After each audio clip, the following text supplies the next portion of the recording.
La sacro-sainte loi des 3% de déficit impose au gouvernement Macron de recourir à de plus larges restrictions budgétaires.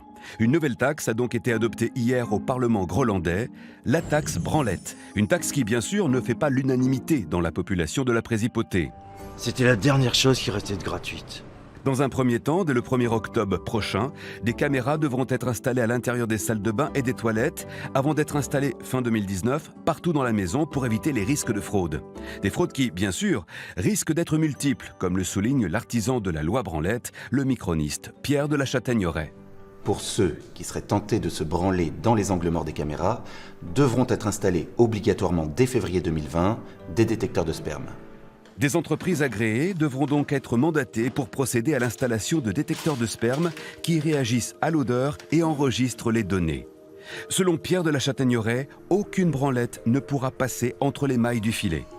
Selon les premières informations, le prix de la branlette serait fixé à 3 centimes de gros, ce qui, selon les experts, devrait rapporter chaque année à l'État 50 milliards de gros.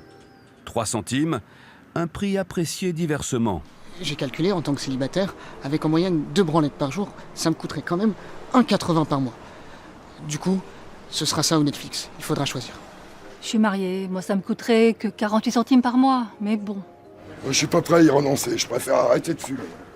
Malgré les oppositions multiples, le rapporteur de la loi indique qu'elle sera appliquée coûte que coûte. Je rappelle que dès son programme, la branlette était une priorité d'Emmanuel Macron.